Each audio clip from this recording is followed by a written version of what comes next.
오늘 우리에게 주신 하나님의 말씀은 구약성경 창세기 27장 41절부터 44절 말씀입니다. 그의 아버지가 야곱에게 축복한 그 축복으로 말미암아 에서가 야곱을 미워하여 심중에 이르기를 아버지를 곡할 때가 가까웠은즉 내가 내 아우 야곱을 죽이리라 하였더니 맏아들 에서의 이 말이 리브가에게 들리매 이에 사람을 보내어 작은 아들 야곱을 불러 그에게 이르되 내 형 에서가 너를 죽여 그 한을 풀려하니 내 아들아 내 말을 따라 일어나 하란으로 가서 내 오라버니 라반에게로 피신하여 내 형의 노가 풀리기까지 몇 날 동안 그와 함께 거주하라. 아멘. 우리는 인생을 살아가면서 오른뜻을 품고도 때로는 잘못된 선택을 할 때가 있습니다. 가정을 위하고 자녀를 사랑하며 하나님의 뜻을 이루고자 하는 마음은 분명한데 그 과정에서 내 감정과 경험, 계산이 앞서 하나님의 방법이 아닌 나의 방법을 따르게 되는 것입니다. 예를 들어 자녀를 더 좋은 길로 인도하고 싶은 마음에서 시작된 그 사랑이 조급함으로 바뀌면 오히려 자녀의 자유를 억누르게 되기도 하고 배우자를 위해 기도한다고 하면서도 무심코 던진 말로 상처를 주는 일이 일어나기도 합니다. 우리는 종종 하나님의 뜻이라는 그 명분 아래 나의 감정과 방식이 더해진 결정을 하곤 합니다. 그리고 나중에 돌이켜보면 내가 왜 그랬을까 하는 후회와 상처만 남는 경우가 많습니다.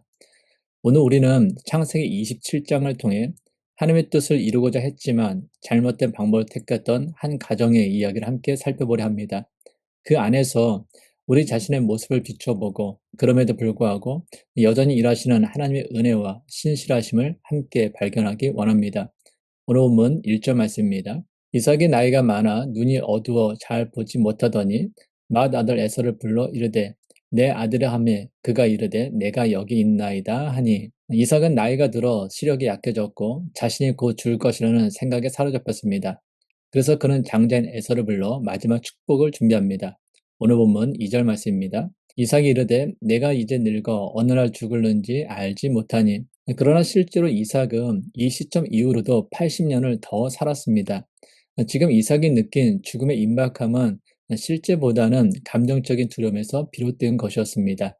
그리고 그 두려움은 조급함으로 이어졌고 결국 축복을 서두르게 만들었습니다. 오늘 본문 3절, 4절 말씀입니다. 그런즉 내 기구 곧 화살통과 활을 가지고 들에 가서 나를 위하여 사냥하여 내가 즐기는 별미를 만들어 내게로 가져와서 먹게 하여 내가 죽기 전에 내 마음껏 내게 축복하게 하라. 이삭은 에서가 사냥해온 별미를 먹고 기분 좋게 축복하겠다라고 말합니다. 그러나 여기서 우리는 매우 중요한 하나님의 말씀을 기억해야 합니다. 창세기 25장 23절 말씀입니다. 여호와께서 그에게 이르시되 두 국민이 내 태중에 있구나. 두 민족이 내 복중에서부터 나누이리라. 이 족속이 저 족속보다 강하겠고 큰 자가 어린 자를 섬기리라 하셨더라. 하나님께서는 이미 분명히 말씀하셨습니다. 장자는 에서였지만 하나님의 축복은 야곱에게 돌아올 것이라는 뜻이 미리 주어졌습니다. 이 말씀은 리브가에게 직접 주어진 계시였지만 이삭 역시 리브가를 통해 이 사실을 너무나 잘 알고 있었을 것입니다. 그럼에도 불구하고 이삭은 자신의 감정과 육신의 기호 그리고 전통적인 기준에 따라 에서를 축복하려 하였습니다. 하나님의 뜻보다 자신의 판단을 앞세운 것입니다. 겉으로는 신앙인의 모습으로 보이지만 실제로는 말씀에 대한 확신보다 인간적인 기준과 감정에 더 의지하고 있는 모습입니다. 그렇다면 이삭은 하나님의 뜻을 알고도 왜 에서를 택하려 했을까요? 창세기 25장 28절 말씀입니다. 이삭은 에서가 사냥한 고기를 좋아하므로 그를 사랑하고 리브가는 야곱을 사랑하였더라. 이삭은 사냥을 잘하고 활달한 장남 에서를 더 좋아했습니다. 그 이유는 너무나 단순했습니다. 그가 사냥한 고기를 좋아했기 때문입니다. 이삭의 선택 기준은 하나님의 뜻이 아니라 자신의 입맛과 취향 그리고 감정이었습니다. 신앙인이었지만 자녀에 대한 감정적 편애가 하나님의 말씀보다 앞섰고 결국 그 잘못된 기준이 하나님의 뜻을 거스르는 실수로 이어졌습니다. 여기서 우리는 매우 중요한 영적 교훈을 얻게 됩니다. 하나님보다 더 사랑하는 것이 생기면 우리는 하나님 말씀에 불순종하게 됩니다. 그것이 사람이든 물질이든 감정이든 그 무엇이든 하나님보다 더 중요하게 여기는 것, 즉 우선순위가 하나님보다 앞서는 것은 곧 우상이 됩니다. 우상은 단지 돌이나 나무로 만든 형상만을 의미하지 않습니다. 우리 삶 속에서 하나님보다 더 사랑하고 더 의지하고 더 집착하는 모든 것이 우상이 될 수 있습니다. 이런 우상은 우리의 시선을 흐리게 하고 하나님의 뜻을 놓치게 하며 신앙이나 삶을 왜곡된 길로 이끌게 됩니다. 우리도 종종 이삭처럼 하나님의 뜻을 알고 있으면서도 감정이나 상황, 인간적인 계산에 따라 다른 선택하려는 유혹에 빠질 수 있습니다. 그러나 신앙은 순종입니다. 당장은 이해되지 않아도, 보이지 않아도, 내 감정이 동의하지 않아도 하나님의 말씀에 순종하는 것이 참된 믿음입니다. 혹시 지금 나에게도 하나님의 뜻보다 앞서는 것이 있다면 그것을 점검하고 내려놓는 결단이 필요합니다. 그래야 우리의 믿음이 흔들리지 않고 하나님의 뜻 안에서 열매를 맺게 될 것입니다. 이처럼 우리는 때때로 하나님의 뜻을 알고 있으면서도 감정이나 상황에 이끌려 잘못된 선택을 할 때가 있습니다. 그러나 감사한 것은 하나님께서 우리의 실수나 불순종조차도 외면하지 않으신다라는 사실입니다. 하나님은 인간의 어리석은 결정조차도 당신의 섭리 안에서 사용하시며 결국 당신의 뜻을 이루어 가시는 분이십니다. 오늘 본문 5절 말씀입니다. 이삭이 그의 아들 에서에게 말할 때 리브가가 들었더니 에서가 사냥하여려고 들에 나가매. 이삭은 에서에게 비밀스럽게 장제 축복을 주려 했습니다. 그러나 그 말은 우연히 리브가의 귀에 들어옵니다. 세상에 완전한 비밀은 없습니다. 사람들 몰래 나눈 대화라 해도 하나님은 모두 듣고 계십니다. 우리가 말 조심해야 하는 이유는 단지 사람 때문만이 아닙니다. 우리의 모든 말을 하나님께서 들으시고 우리가 한 그 모든 말에 대하여 하나님 앞에서 책임져야 할 것이기 때문입니다. 비방, 거짓, 정죄, 음모, 그 어떤 말도 하나님께서는 모두 듣고 계시고 기억하고 계심을 우리는 잊지 말아야 합니다. 리브가는 이삭의 말을 듣고 크게 당황했을 것입니다. 그녀는 이미 하나님의 뜻이 야곱을 통해 이루어질 것이라는 말씀을 알고 있었고 남편 이삭이 하나님의 계획과는 다른 결정을 내리는 그 모습을 보며 깊은 고민에 빠졌을 것입니다. 게다가 그녀는 야곱을 더 사랑했습니다. 감정과 하나님의 뜻에 대한 확신이 겹쳐지면서 결국 그녀는 거짓과 속임수라는 방법을 선택하게 됩니다. 리브가는 야곱을 불러 남편 이삭의 계획을 전하고 곧바로 행동에 옮깁니다. 염소 새끼 2마리를 가져오게 하여 별미를 만들고 야곱을 에서처럼 꾸미며 이삭에게 축복을 받게 하려는 치밀한 계획을 세웁니다. 오늘 본문 6절부터 10절 말씀입니다. 리브가가 그의 아들 야곱에게 말하여 이르되 내 아버지가 내 형 에서에게 말씀하시는 것을 내가 들으니 이르시기를 나를 위하여 사냥하여 가져다가 별미를 만들어 내가 먹게 하여 죽기 전에 여호와 앞에서 내게 축복하게 하라 하셨으니 그런즉 내 아들아 내 말을 따라 내가 네게 명하는 대로 염소떼에 가서 거기서 좋은 염소 새끼 2마리를 내게로 가져오면 내가 그것으로 내 아버지를 위하여 그가 즐기시는 별미를 만들리니 내가 그것을 내 아버지께 가져다 드려서 그가 죽기 전에 네게 축복하기 위하여 잡수시게 하라. 이 계획의 표면적인 목적은 분명해 보입니다. 하나님의 뜻이 야곱을 통해 이루어져야 한다라는 그 확신에서 나온 행동이었습니다. 그러나 문제는 그 수단이었습니다. 거짓과 속임수, 감정과 조작이라는 그 인간적인 방법이 동원된 것입니다.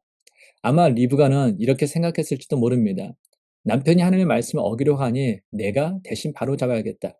야곱이 하나님이 선택받은 자이니 내가 도와줘야 해. 하지만 아무리 동기가 선하고 하나님의 뜻에 부합하는 일을 해도 그 일을 인간적인 방식으로 시도해서는 안 됩니다. 신앙은 단순히 무엇을 하느냐보다 어떻게 하느냐가 훨씬 더 중요합니다. 하나님은 결과만이 아니라 과정도 보시는 분이십니다. 하나님은 공의의 하나님이시며 거룩한 뜻을 이루실 때에도 반드시 거룩한 방법으로 이루기를 원하십니다. 한국 속담에 뭐로 가도 서울만 가면 된다라는 말이 있습니다. 그러나 신앙의 원리는 그 반대입니다. 아무리 목적이 선해도 그 목적을 이루는 과정이 불이하다면 그것은 하나님의 일이 아닙니다. 부자가 되는 것이 죄는 아닙니다. 그러나 거짓과 불의로 부자가 되는 것은 죄입니다. 가정을 지키고자 하는 마음은 귀한 것입니다. 그러나 미움과 폭력으로는 그 가정을 지킬 수 없습니다. 하나님은 과정 속에 정직과 순종, 진실함을 귀하게 보십니다. 그렇게 우리는 하나님의 일을 할 때에도 반드시 하나님의 방법으로 해야 합니다. 이러한 원리는 성경에서 또 한 사람의 비극적인 사례를 통해 더 분명히 드러납니다. 바로 가룟 유다입니다. 가룟 유다는 예수님의 12제자 중 한 사람이었습니다. 그는 예수님과 함께하며 하나님 나라에 대한 소망을 품었고 또한 예수님이 메시아이시며 하나님의 뜻을 이루실 분이라는 것을 누구보다도 가까이서 보았습니다. 더구나 그는 12제자 중에서 회개를 맡을 정도로 심을 받았던 사람입니다. 그러나 문제는 방법이었습니다. 유다는 예수님이 메시아시라면 좀 더 강하고 정치적인 방식으로 하나님 나라를 이루시길 원했습니다. 하나님의 겸손과 십자가의 길은 너무 더디고 답답하게 느껴졌습니다. 결국 그는 자신이 생각하는 방식대로 하나님의 뜻을 이루기 위해 예수님을 대제사장들에게 팔아 넘겼습니다. 일부 학자들은 유다가 예수님을 은 30에 넘김으로써 오히려 예수님이 분노하시거나 또한 행동에 나서서 로마의 압제를 깨뜨리고 새 이스라엘을 세우는 정치적 메시아의 길로 나아가길 기대했을 수도 있다라고 말합니다. 하지만 그가 어떤 의도와 기대를 가졌든지 간에 하나님의 뜻을 왜곡된 방법으로 이루려 한 그 선택은 결국 하나님을 거스르는 일이 되고 말았습니다. 사랑하는 여러분, 우리도 종종 하나님의 뜻을 이루겠다라는 그 명분 속에서 내 감정, 내 상처, 내 조급함이 섞인 나의 방식을 따를 때가 있습니다. 그러나 아무리 목적이 선해 보여도 그 과정을 하나님의 뜻에 맞지 않는 방식으로 진행한다면 그것은 하나님이 기뻐하신 일이 될 수 없습니다. 하나님의 뜻은 반드시 하나님의 방법으로 이루어져야 합니다. 특히 하나님의 일을 한다고 할 때일수록 어떻게 이루느냐가 더욱 중요합니다. 왜냐하면 하나님은 사람이 무엇으로 심든지 그대로 거두게 하시는 분이시기 때문입니다. 갈라디아서 6장 7절 8절 말씀입니다. 스스로 속이지 말라. 하나님은 업신 여김을 받지 아니하시나니 사람이 무엇으로 심든지 그대로 거두리라. 자기의 육체를 위하여 심는 자는 육체로부터 썩어질 것을 거두고 성령을 위하여 심는 자는 성령으로부터 영생을 거두리라. 아멘. 우리가 무엇을 심느냐에 따라 우리는 반드시 그 열매를 거두게 됩니다. 선을 심으면 선을 거두고 악을 심으면 그 악의 열매를 결국 자신이 거두게 됩니다. 이 원리는 오늘 본문에 등장하는 리브가와 야곱의 선택에서도 분명하게 드러납니다. 그들의 행동은 겉으로 보기엔 하나님의 뜻을 위한 선택처럼 보였습니다. 하지만 그 과정에는 속임과 거짓, 그리고 조급함이 섞여 있었습니다. 결국 그 열매는 하나님의 축복이 아니라 가족 간의 고통과 분리로 나타나고 맙니다. 오늘 본문 41절부터 44절 말씀입니다. 그의 아버지가 야곱에게 축복한 그 축복으로 말미암아 에서가 야곱을 미워하여 심중에 이르기를 아버지를 곱갈 때가 가까웠은즉 내가 내 아우 야곱을 죽이리라 하였더니 맏아들 에서의 이 말이 리브가에게 들리매 이에 사람을 보내어 작은 아들 야곱을 불러 그에게 이르되 내 형 에서가 너를 죽여 그 한을 풀려 하니 내 아들아 내 말을 따라 일어나 하란으로 가서 내 오라버니 라반에게로 피신하여 내 형의 노가 풀리기까지 몇 날 동안 그와 함께 거주하라. 야곱은 결국 아버지를 속여 장제 축복을 받았습니다. 그러나 그 대가로 형 에서의 분노를 사게 되었고 그로 인해 죽음의 위협을 받게 됩니다. 이 사실을 알게 된 리브가는 아들 야곱을 보호하기 위해 그를 외삼촌 라반의 집에 급히 피신시킵니다. 야곱은 리브가에게 매우 특별한 존재였습니다. 늘 곁에 있으며 위로가 되었고 마음의 기쁨이 되는 그런 아들이었습니다. 아마 리브가는 이렇게 생각했을지도 모릅니다. 며칠만 떨어져 있으면 되겠지. 형 에서의 화도 곧 풀릴 거야. 하지만 그것은 리브가의 계산일 뿐 현실은 달랐습니다. 그날 이후로 리브가는 자신이 그토록 사랑했던 아들 야곱을 다시는 보지 못하게 됩니다. 하나님의 뜻을 이룬다는 그 명분으로 선택한 불의의 방법은 결국 그녀에게 가장 사랑하는 아들과의 영원한 이별이라는 쓰라린 결과를 안겨주었습니다. 그리고 한번 생각해 보십시오. 야곱이 장제 축복을 받기 위해 아내 리브가와 아들 야곱이 자신을 속였다라는 그 사실을 알았을 때 남편 이삭은 아내 리브가를 어떻게 보았을까요? 또한 그 사실을 알게 된 에서는 어머니 리브가를 어떤 눈으로 바라보았을까요? 성경은 이 부분을 구체적으로 기록하고 있지 않지만 그들의 마음속에서 어떤 일이 일어났을지는 충분히 상상할 수 있습니다. 속임을 당한 이삭은 어땠을까요? 자신을 속인 사람이 낯선 자가 아니라 평생을 함께한 아내 리브가였다는 사실 앞에서 그의 마음에는 말로 표현할 수 없는 상처와 실망 그리고 깊은 침묵이 자리 잡았을 것입니다. 그리고 장자의 권리를 빼앗긴 에서는 어머니에 대한 실망과 분노를 감추기 어려웠을 것입니다. 결국 리브가는 가족을 지키려 했지만 오히려 가족의 마음을 잃은 사람이 되고 만 것입니다. 그 이후 리브가의 삶은 어땠을까요? 밥을 먹어도 먹는 것 같지 않고 잠을 자도 자는 것 같지 않고 살아 있어도 사는 것 같지 않은 하루하루였을 것입니다.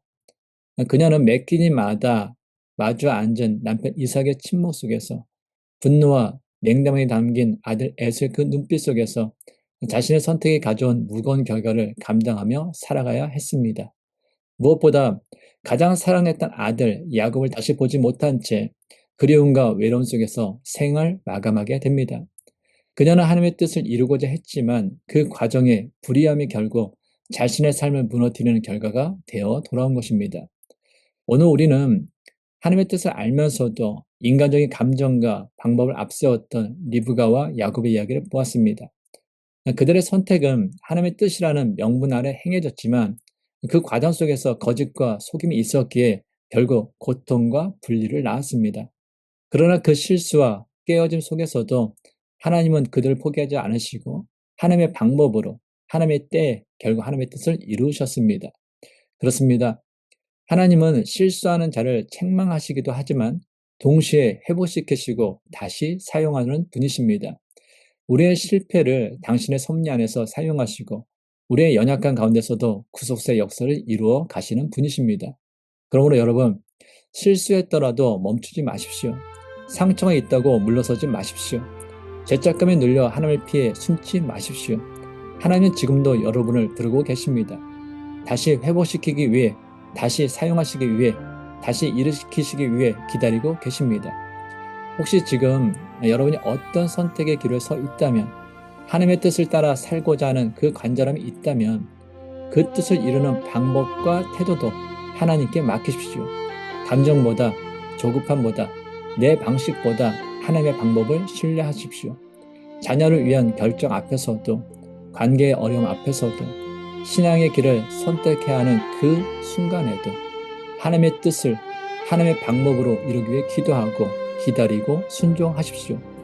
때로는 더디게 느껴지고 손해보는 것 같고 불편하게 느껴질지라도 그 길 끝에는 반드시 하나님의 선하신 열매가 맺히게 될 것입니다. 하나님의 뜻은 하나님의 방법으로 이루어질 때 가장 아름답습니다. 그 믿음을 가지고 오늘도 그리고 앞으로도 하나님의 손에 붙들려 다시 일어나 걸어가는 우리 모두가 되기를 주님의 이름으로 축원합니다. 하나님 아버지, 오늘 말씀을 통해 우리에게 귀한 진리를 깨닫게 하시니 감사드립니다. 우리는 하나님의 뜻을 알고 있음에도 때로는 감정과 조급함, 인간적인 방법으로 그 뜻을 이루려 할 때가 많았습니다. 리브가와 야곱의 이야기를 통해 하나님의 뜻을 이룰지라도 그 방법이 거룩하지 않으면 그 결과가 얼마나 고통스럽고 왜곡될 수 있는지를 배우게 되었습니다. 주님, 우리의 삶 속에서도 선한 뜻을 품을 뿐만 아니라 하나님의 방법과 성품을 따라 살아가게 하옵소서. 자녀를 향한 사랑도, 배우자를 향한 마음도, 삶의 모든 결정과 관계 속에서도 주님의 뜻을 주님의 방식으로 이루는 믿음의 사람 되게 하옵소서. 꼭 우리가 실수했고 이미 잘못된 선택으로 인해 후회와 상처 속에 있다면 우리를 회복시키시고 다시 사용하시는 하나님을 바라보게 하시고 은혜의 자리로 다시 나오게 하옵소서. 이제는 우리를 실수 가운데서도 포기하지 않으시고 다시 회복시키시는 예수 그리스도의 은혜와 우리의 뜻과 길을 바로잡아 주시는 하나님 아버지의 사랑과 날마다 바른 길로 인도하시고 도우시는 성령 하나님의 교통하심, 오늘 말씀 앞에 결단하며 하나님의 뜻을 하나님의 방법으로 이루기를 소망하는 모든 하나님의 사람들과 그들의 가정과 일터와 자녀들 위해 지금부터 영원토록 함께 하시기를 간절히 축원하옵나이다. 아멘.